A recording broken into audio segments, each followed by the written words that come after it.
Assalamualaikum warahmatullahi wabarakatuh. Kembali lagi bertemu di channel pembelajaran fisika Junior Fisika bersama saya Reva Fauzi. Kita akan melanjutkan pembahasan tentang gerak. Seperti biasa, sebelum memulai pembahasan kita pada video kali ini, jangan lupa untuk menekan tombol lonceng notifikasi, subscribe, kemudian like dan share.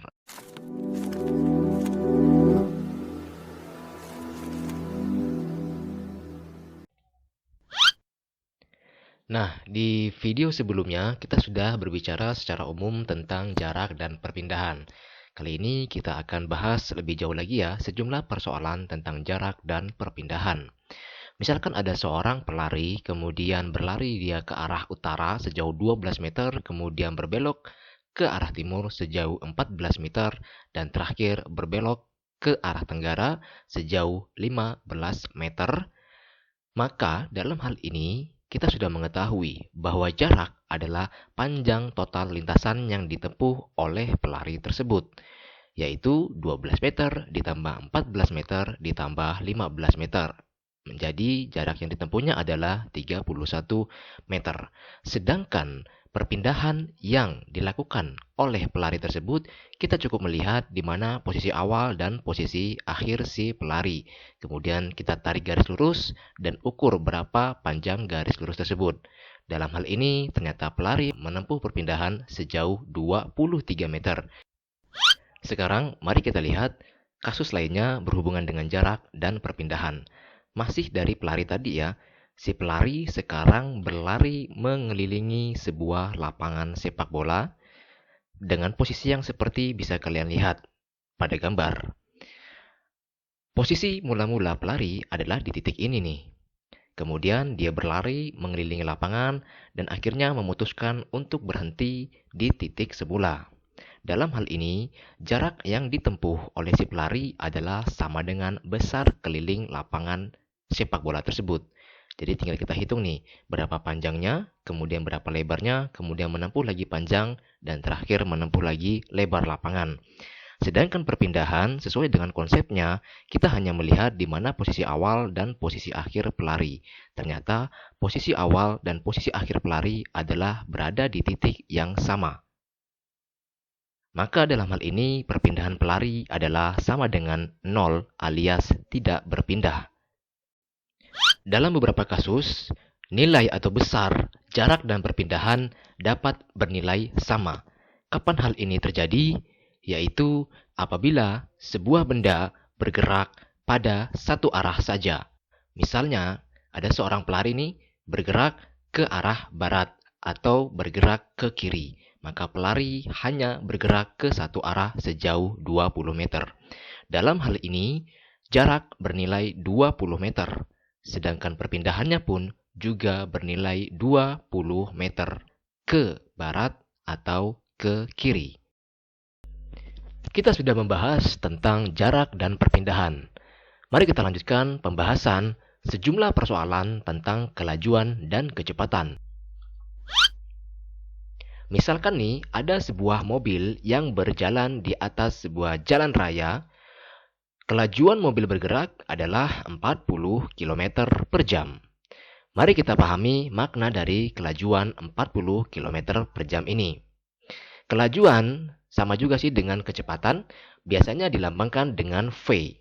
V sama dengan 40 km per jam, atau dengan kata lain per 1 jam.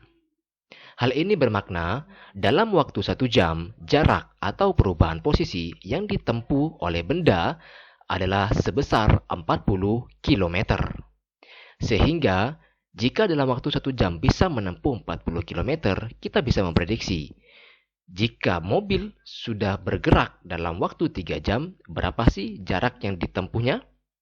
Ya, kita tinggal mengalihkan 40 km dikalikan waktu tempuh selama 3 jam, yaitu 120 km. Begitu juga kalau kita mengetahui jarak tempuhnya. Misalnya, mobil bergerak sejauh 20 km. Maka kita bisa memprediksi bahwa waktu yang ditempuh oleh si benda atau mobil dalam hal ini baru 0,5 atau setengah jam. Di waktu SMP, mungkin kalian sering menggunakan rumus dari segitiga ajaib ini. Bagaimana cara menggunakannya? Perhatikan, pada kecepatan atau kelajuan ini ya, sama dengan 40 km per jam. 40 km ini merupakan jarak, dilambangkan dengan S, sedangkan jam ini merupakan satuan waktu, yang dilambangkan dengan T. Maka, dengan kata lain, kelajuan dirumuskan jarak dibagi waktu. Seperti ini ya penggunaan segitiga ajaibnya. Nah, artinya kalau saya ingin mencari kelajuan atau V, maka saya tutup V-nya. Kemudian saya lihat bahwa rumus V atau cara mencari V adalah S per T. Kalau saya mau mencari S atau jarak, maka saya tutup lambang S-nya ini. Kemudian saya lihat di bagian bawah di sini ada V dan T. Berarti mencari jarak adalah V dikali T. Kecepatan atau kelajuan dikali waktu. Satuan standar internasional dari jarak adalah meter. Satuan standar internasional dari waktu adalah sekon, sedangkan untuk kelajuan atau kecepatan adalah meter per sekon. Baik, sebelumnya sudah kita sebutkan bahwa kecepatan dan kelajuan itu dibedakan masing-masing menjadi dua. Ada kelajuan sesaat dan kelajuan rata-rata, begitu juga pun dengan kecepatan. Ada kecepatan sesaat dan kecepatan rata-rata. Untuk memahami apa itu kelajuan dan kecepatan sesaat, mari kita lihat pembahasannya. Misalkan ada seseorang yang berlari di pinggir sebuah lapangan, berniat untuk mengelilingi lapangan tersebut. Maka, kelajuan atau kecepatan dari pelari tersebut bisa saja tidak selalu sama di setiap titik. Misalkan, dia berlari dari ujung ke ujung, harus merubah kelajuannya atau kecepatannya. Yang semula dia diam, kemudian dia harus semakin lama semakin cepat. Selanjutnya ketika dia bertemu dengan tikungan di sudut lapangan, maka dia harus memperlambat kelajuan atau kecepatannya. Dalam hal ini, kita bisa mengetahui bahwa kecepatan dan kelajuan pada pelari tersebut tidaklah selalu sama. Nah, yang dimaksud dengan kelajuan sesaat adalah kelajuan pelari tersebut yang terjadi pada suatu saat tertentu dalam waktu yang sangat singkat. Begitu juga dengan pengertian kecepatan sesaat. Kecepatan yang terjadi pada suatu saat tertentu saja dalam waktu yang singkat. Misalkan, berapa sih kelajuan pelari tersebut pada saat dia menempuh waktu 1 detik? Atau pada saat dia menempuh waktu 10 detik. Artinya kita hanya mau tahu berapa kelajuan atau kecepatan si pelari tersebut pada waktu-waktu tersebut saja. Maka untuk mengetahui kelajuan dan kecepatan sesaat, kita harus tahu dulu nih, ya silsilah keluarga dalam besaran gerak. Kalau saya lebih suka menyebutnya silsilah ya. Yang pertama itu adalah posisi atau kedudukan. Kemudian turun satu kali adalah kecepatan atau kelajuan. Kemudian turun sekali lagi, maka itu adalah percepatan. Maksudnya begini, apabila dalam suatu kasus kita mengetahui persamaan gerak dari suatu benda itu adalah persamaan posisi atau kedudukan, dan kita ingin mengetahui berapa sih kecepatan atau kelajuan pada saat tertentu, maka kita harus turun satu kali. Turun dalam hal ini di matematika disebut dengan diferensial atau turunan. Begitu juga pun kalau seandainya yang diketahui adalah persamaan dari suatu kecepatan atau kelajuan, dan kita ingin mengetahui percepatan gerak benda pada saat tertentu, maka kita harus turun sekali lagi atau dengan menggunakan diferensial turunan. Yang dirumuskan seperti ini. Saya tidak akan bahas secara mendetail ya dalam video ini bagaimana cara menggunakan persamaan diferensial atau turunan ini. Karena ini lebih tepatnya dibahas dalam matematika. Fisika hanya menggunakan saja. Nah sebaliknya, bagaimana kalau seandainya yang diketahui adalah persamaan percepatan? Yang ingin kita ketahui adalah persamaan kecepatan atau kelajuan gerak pada saat tertentu. Maka dalam hal ini kita harus naik. dari percepatan naik ke kecepatan. Di dalam matematika, istilah naik ini disebut dengan integral. Secara matematis, integral dirumuskan fungsinya seperti ini ya. Nanti kita akan bahas penggunaannya dalam contoh soal saja ya. Seorang pengendara sepeda motor mengendarai sepeda motornya di sebuah lintasan lurus. Kedudukannya setiap saat dinyatakan oleh X sama dengan 2T kuadrat dikurang 3T dikurang 5 dengan X dalam meter dan T dalam sekon. Tentukan kecepatan sepeda motornya pada saat T sama dengan 2 sekon. Dari soal ini yang ditanyakan adalah kecepatan sesaat. Tahu dari mana? Di situ ada pertanyaan, ada kata kecepatan. Kemudian ada lagi ditambah keterangan di sini, saat T sama dengan 2 sekon. Artinya yang ingin diketahui hanyalah kecepatan pada saat T sama dengan 2 sekon saja, tidak pada waktu-waktu lainnya. Nah, ini merupakan ciri dari contoh soal untuk mencari kelajuan atau kecepatan sesaat. Jadi, untuk mencari kecepatan atau kelajuan sesaat itu caranya sama ya. Hanya saja mungkin nanti perbedaannya ya tetap kalau kelajuan itu tidak menggunakan arah, sedangkan kalau kecepatan dia menggunakan arah. Tetapi mencari nilai atau besarnya prosesnya adalah sama. Di soal ini yang diketahui adalah persamaan posisi. Tahu dari mana? Bisa kita lihat di sini ya. X sama dengan 2T kuadrat dikurang T dikurang 5. Jadi X ini biasanya merupakan lambang dari posisi. X artinya kalau bendanya itu bergerak di lintasan horizontal.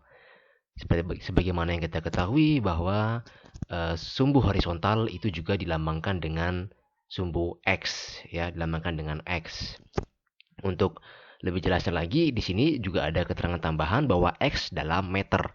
Nah, sebagaimana kita ketahui, meter ini merupakan satuan dari posisi, jarak, atau perpindahan. Gitu ya. Baik, kita akan tuliskan dulu persamaan posisi yang kita ketahui sama dengan 2T kuadrat dikurang 3T dikurang 5. Dan yang dicari adalah kecepatan atau kelajuan sesaat. Artinya, ingat tadi silsilahnya ya dalam besaran dalam geraknya itu. Karena yang diketahui adalah persamaan posisi atau kedudukan, sedangkan yang dicari kecepatan, maka kita harus turun satu kali menggunakan cara diferensial atau turunan matematika. Nah, jadi dari persamaan X, saya turunkan menjadi dia mendapat kecepatan ya. Jadi kita harus cari dulu bentuk persamaan dari kecepatannya ini dengan cara menurunkan persamaan posisi. Maka didapat persamaan kecepatannya setelah diturunkan dari persamaan posisi adalah 4T dikurang 3. Selanjutnya kita tinggal memasukkan nilai T yang diketahui pada soal, yaitu 2 sekon, menjadi V sama dengan 4 dikali 2 dikurang 3. Maka hasil yang diperoleh adalah 5 meter per sekon.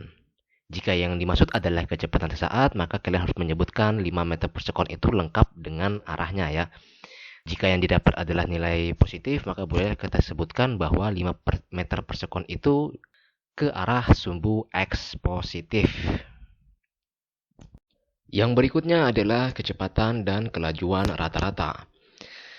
Disebut kecepatan dan kelajuan rata-rata karena dalam keseluruhan gerak suatu benda, bisa saja kecepatan dan kelajuannya di titik tertentu di sepanjang lintasan tidaklah sama atau berubah-ubah. Tetapi karena kita ingin mengetahui kecepatan dan kelajuannya secara keseluruhan, maka diambillah nilai rata-rata, sehingga disebutlah kecepatan dan kelajuan rata-rata. Persamaan dari kelajuan rata-rata atau V sudah kita rumuskan di video sebelumnya, yaitu besarnya jarak tempuh atau dilambangkan dengan S dibagi dengan selang waktu atau waktu tempuhnya, delta T. Begitu juga dengan kecepatan rata-rata, juga dilambangkan dengan V, yaitu besarnya perpindahan atau delta S dibagi dengan selang waktu atau waktu tempuhnya, delta T. Contoh soalnya. Kita menggunakan contoh soal yang sama dengan soal kelajuan dan kecepatan sesaat tadi ya. Seorang pengendara sepeda motor mengendarai sepeda motornya di sebuah lintasan lurus. Kedudukannya setiap saat dinyatakan oleh X sama dengan 2T kuadrat dikurang 3T dikurang 5, dengan X dalam meter dan T dalam sekon. Tentukan kecepatan rata-rata sepeda motornya dalam selang waktu dari T sama dengan 1 sekon hingga T sama dengan 2 sekon. Nah, dari soal ini ya kita mengetahui ada posisi X ya karena bendanya bergerak di sepanjang sumbu horizontal atau sumbu X. Posisi mula-mula yaitu pada saat benda atau sepeda motornya berada pada T0 sama dengan 1 sekon, tetapi posisinya kita belum tahu nih di mana. Sedangkan posisi keduanya yaitu pada saat sepeda motornya bergerak pada T1 sama dengan 2 sekon, dan kita juga belum mengetahui berada di mana posisi sepeda motor itu ketika T-nya sama dengan 2 sekon. T0 di sini menunjukkan keadaan mula-mula. Begitu juga nanti dengan posisinya ya, kita akan menggunakan X0, sedangkan T1 adalah posisi akhir. Begitu juga dengan posisinya, kita akan menggunakan X1. Nah, yang ditanyakan adalah kecepatan rata-rata. Rumusnya adalah V sama dengan delta X per delta T. Kenapa beda dengan yang tadi? Yang tadi kan delta S. Ya, jadi sebenarnya boleh saja menggantinya dengan delta X jika kita sudah mengetahui bahwa benda ini bergerak sepanjang sumbu horizontal atau sumbu X. Kalau dia bergerak sepanjang sumbu Y atau sepanjang sumbu vertikal, ya boleh saja diganti dengan delta Y. Gitu. Nah, makna delta itu merupakan perubahan ya, artinya adalah perubahan. Delta ini adalah lambang yang segitiga ini ya. Ini maknanya adalah perubahan. Perubahan yaitu selisih. Keadaan akhir dalam hal ini adalah posisi akhir dikurang dengan keadaan awal, yaitu posisi awalnya. Nah, dengan kata lain kita harus tahu tuh berapa posisi awal dan berapa posisi akhir si sepeda motornya. Kita cari tahu X pada T sama dengan 1 sekon, yaitu dengan cara memasukkan nilai 1 sekon ini ke dalam persamaan posisinya X sama dengan 2T kuadrat dikurang 3T dikurang 5. Maka didapatlah nilai X0-nya sama dengan negatif 6 meter. Artinya pada saat T0 sama dengan 1 sekon, sepeda motor berada pada posisi negatif 6 meter. Kemudian X pada T sama dengan 2 sekon. Jadi kita masukkan nilai 2 sekonnya ini ke dalam persamaan posisinya atau kedudukannya. Menjadi kita dapatkan nilai X1 atau posisi akhirnya sama dengan negatif 3. Yang artinya setelah berjalan dan pada waktu 2 sekon, sepeda motor berada pada posisi negatif 3 meter. Tinggal kita masukkan saja deh ke persamaan. Ya, V sama dengan posisi akhir dikurang posisi awal dibagi selang waktu. Didapatlah V sama dengan negatif 3 dikurang minus 6 per 2 kurang 1. V sama dengan 3 per 1. V sama dengan 3 meter per sekon. Ingat, kecepatan merupakan besaran vektor, maka harus lengkap disebutkan arahnya ke sumbu X positif. Ya, kalau kita teruskan perjalanan si sepeda motornya ini, ya kan dia akan terus mengarah ke sumbu X positif. Sedangkan 0 ini kan adalah batasnya ya. Batas antara nilai negatif dan nilai positif. Tetapi dia bergerak ke arah sumbu X positif.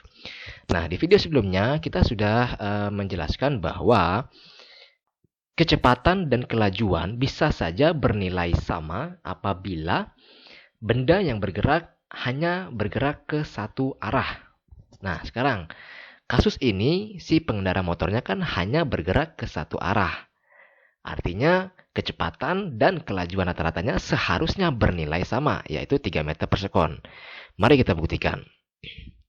Rumus dari kelajuan sama dengan S. S ini merupakan jarak total dibagi dengan selang waktu. Oke. Nah, ingat karena kelajuan itu disusun oleh jarak, sedangkan jarak merupakan besaran skalar. Besaran skalar itu tidak ada nilai negatifnya. Semuanya harus positif. Jadi negatif 6 ini untuk menyatakan jarak saya ganti dengan nilai positifnya yaitu 6. Begitu juga dengan yang negatif 3 saya ganti nilai positifnya menjadi 3. Nah, tinggal kita lihat aja nih, pergerakan dari 6 meter ke 3 meter, maka berapa jauh jarak yang ditempuh? Iya, yang ditempuh adalah sebesar 3 meter. maka nilai yang didapat untuk kelajuan rata-rata juga sama, yaitu 3 meter per sekon. Hal ini terbukti. Contoh lainnya dari kasus kelajuan dan kecepatan rata-rata. Nah, di sini langsung ditanyakan dua ya, kelajuan dan kecepatan rata-rata. Kalau kalian amati, orang ini bergeraknya tidak satu arah, tetapi sudah dua arah. Kalau sudah tidak satu arah, maka kita sudah bisa pastikan nilai kecepatan dan nilai kelajuannya akan berbeda. Jaraknya adalah 14 meter, sebagaimana kita ketahui ya. Jarak merupakan panjang total lintasan, sedangkan perpindahannya adalah 10 meter. Nilai 10 meter ini tentunya didapatkan dari rumusan Pitagoras ya, segitiga siku-siku seperti ini. Waktu tempuhnya adalah totalnya adalah 6 menit. Atau kalau saya mau jadikan sekon atau detik, nilainya sama dengan 360 detik. Kita cari dulu kelajuan rata-ratanya. Kelajuan adalah besarnya jarak dibagi selang waktu. Tinggal kita masukkan aja deh. Jaraknya di situ sudah jelas 14 dan waktu tempuhnya adalah 360 sama dengan 0,038 meter per sekon. Sedangkan kecepatan adalah besarnya perpindahan atau delta S dibagi selang waktunya. Dalam hal ini perpindahannya adalah 10 meter dan waktunya adalah 360 detik, maka didapatlah hasil 0,027 meter per sekon. Tetapi harus jelas nih disebut ke arahnya. Mencari arah kita bisa menggunakan rumusan arcus tangen theta sama dengan RY per X. RY itu adalah panjang lintasan yang ditempuh pada sumbu Y, dalam hal ini adalah arah utaranya. Sedangkan Rx adalah panjang lintasan yang ditempuh secara horizontal. Dalam hal ini perjalanan dia ke arah timur. Jadi arcus tangen theta sama dengan RY-nya adalah 6, Rx-nya adalah 8 sama dengan 0,75. Theta atau sudut berapa sih yang nilai tangannya sama dengan 0,75? Setelah dicari nilainya ternyata adalah nilai dari sudut 37 derajat. Maka kita bisa sebutkan bahwa orang tersebut bergerak 37 derajat dari arah timur. Nah, demikian ya pembahasan contoh soal kita terkait kasus jarak, perpindahan, kelajuan, dan kecepatan. Apabila masih ada hal-hal yang belum dipahami dari penjelasan pada video kali ini, atau mungkin teman-teman ada punya soal yang ingin dibahaskan atau ingin ditanyakan, karena tentu saja banyak sekali tipe soal ya selain dari yang saya bahaskan pada video kali ini. Silakan teman-teman tanyakan melalui kolom komentar atau bisa melalui email saya. Terima kasih. Assalamualaikum warahmatullahi wabarakatuh.